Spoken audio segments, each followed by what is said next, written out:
মাহফুজ আলমের উপর হামলা হয়েছিল এবং এরপর দেখলাম সর্বশেষ আমরা যে আমাদের নেতা আক্তার ভাইয়ের উপর হামলা হয়েছে। আমরা দেখলাম যে বিদেশের মাটিতে বিভিন্ন নেতারা যায়, জামাতের নেতারা যায়, কিন্তু কারোর উপর হামলা হয় না, শুধুমাত্র জুলাইয়ের যারা নায়ক তাদের উপরে হামলা হয়। এবং এই সরকার এই হামলার ব্যাপারে কোনো ধরনের দৃষ্টান্তমূলক শাস্তি ব্যবস্থা করতে পারে না, কোনো ধরনের সিদ্ধান্ত আসতে পারে না।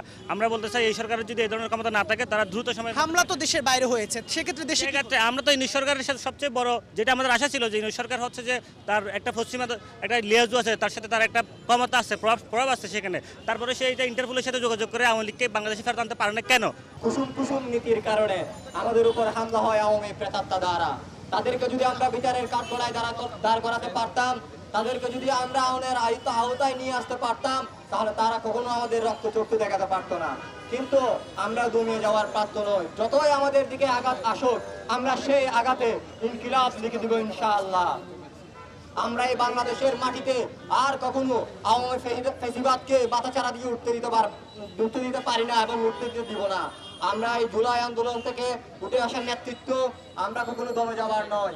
যারা আমাদের দমিয়ে দিতে চাইবে, আমরা বারবার সেই দমিয়ে যাওয়া নীতিতে ইনকিলাব লিখে দিব এই বাংলাদেশের মাটিতে ইনশাআল্লাহ।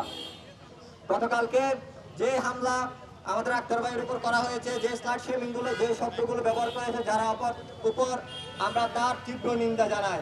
যদি সরকার আমাদের এই তাদের নীতিগুলো বাস্তবায়ন করে, যে আমাদের যে আওয়ামী ফেসিবাদের বিরুদ্ধে যে আমাদের লড়াই সংগ্রাম, তাদের যে বিচার, সেই বিচারগুলো যদি নিশ্চিত করতো, তাহলে তারা কখনোই এই দুঃসাহস দেখাতে পারতো না।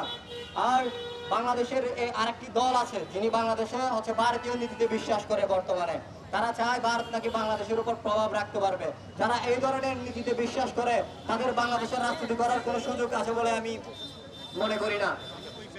আমাদের সামনে এখন বিক্ষোভ মিছিল হবে। আমরা বক্তব্য দীর্ঘায়িত করতেছি না। আমরা এখানে একটা দুর্বল সরকার, এই সরকার বারবার প্রমাণ করেছে এটা একটা ফিকনিক সরকার। আমরা বলতে চাই বিদেশের মাটিতে যে সমস্ত খুনি, জুলাইয়ের গণহত্যাকারী যারা বিদেশের মাটিতে পালিয়ে গেছে, যারা বিদেশের মাটিতে বসে ক্ষমতা দেখায়, তাদের যেন শেষ দিন বিদেশের মাটিতে হয়। তারা যেন এই বাংলাদেশে আর ফিরতে না পারে। তাদের পাসপোর্ট এবং তাদের নাগরিকত্ব বাতিল করতে হবে। তাদের যত ধরনের সম্পত্তি আছে বাংলাদেশে, সমস্ত সম্পত্তি বাজেয়াপ্ত করতে হবে যদি তারা বিচারের মুখোমুখি না হয়। আমরা দেখলাম খুবই হতাশার সাথে বাংলাদেশের সবচেয়ে বড় দল বিএনপি ভারতে গিয়ে মির্জা ফখরুল ইসলাম সেখানে সে ভারতীয় পত্রিকায় ইন্টারভিউ দিয়েছে যে আগামী নির্বাচনে সে আওয়ামী লীগকে চায়। আওয়ামী লীগের প্রতি যে দলের ভালোবাসা, সেই দলের উপর আমরা আওয়ামী লীগের বিচার ছেড়ে দিতে পারি না।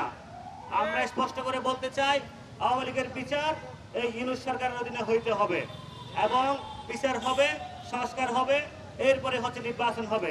আমাদের এটা স্পষ্ট ঘোষণা। আর জুলাইয়ের যারা গণহত্যাকারী তাদেরকে আমরা বলতে চাই আমরা আকাশের বারুদ, আমরা জুলাইয়ের রাস্তা থেকে উঠে আসা বারুদ, আমাদেরকে ভয় দেখাবেন না। আমরা যদি আরেকবার বিস্ফোরণ হয় আপনাদের এখানে বিন্দু মাটিও খুঁজে পাওয়া যাবে না। সুতরাং সতর্ক থাকেন, বিচারের মুখোমুখি হন। ধন্যবাদ সবাইকে। ইনকিলাব জিন্দাবাদ।